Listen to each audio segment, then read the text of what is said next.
कारवाई होत नाही तोपर्यंत मैदानावरून उठणार नाही असा इशारा पंचांनी दिलेला आहे। शिवराज राक्षेवर कारवाई करावी, पंचांची ही मागणी आहे। राक्षेवर कारवाई करण्यासाठी मैदानावर पंचांनी ठिय्या आंदोलन सुरू केलेलं आहे। शिवराज राक्षेनं निर्णय मान्य नसल्यानंच पंचांना लाथ मारलेली होती आणि त्यानंतर आता पंच आक्रमक झालेले आहेत। राक्षेवर जोपर्यंत कारवाई होत नाही तोपर्यंत आपण ठिय्या आंदोलन करणार असं पंचांनी ठरवलं आहे।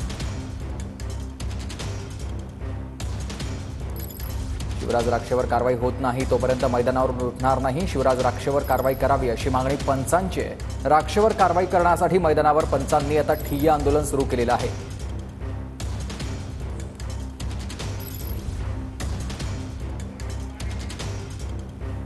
दृश्य आपण बघतोय, शिवराज राक्षेनं पंचांना लाथ मारलेली होती आणि त्यानंतर आता पंच आक्रमक झालेत। म्हणजे सहकारी कुणाल जायकर आपल्यासोबत थेट जोडले गेलेत। कुणाल, आपण बघतोय सगळे पंच सध्या आक्रमक झालेले आहेत, कारवाईची मागणी करतायत।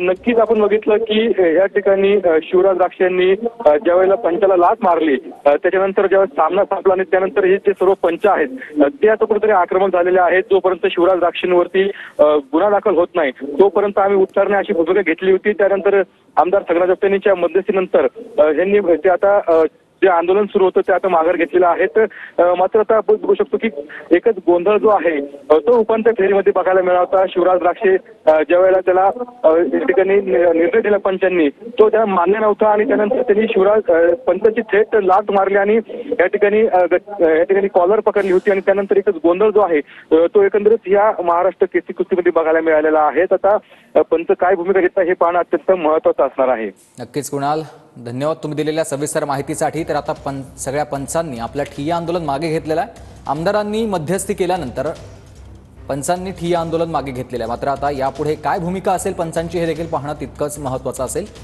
शिवराज राक्षेवर कारवाई व्हावी अशी त्यांची मागणी होती। पुण्याचा पृथ्वीराज मोहोळ ठरलाय 67वा महाराष्ट्र केसरी। अंतिम लढतीमध्ये महेंद्र गायकवाडनं मैदान सोडल्यानं पंचांकडून पृथ्वीराज मोहोळ याची विजयी घोषित त्याला केलेला आहे आणि महेंद्र गायकवाड यानं निकालावर आक्षेप घेत मैदान सोडलेलं होतं। मॅट विभागाच्या अंतिम लढतीमध्ये गोंधळ झाला। डबल महाराष्ट्र केसरी शिवराज राक्षेनं पंचांना लाथ मारली। शिवराज राक्षेला चुकीच्या पद्धतीनं पराभूत केल्याचा आरोप करण्यात आला आहे।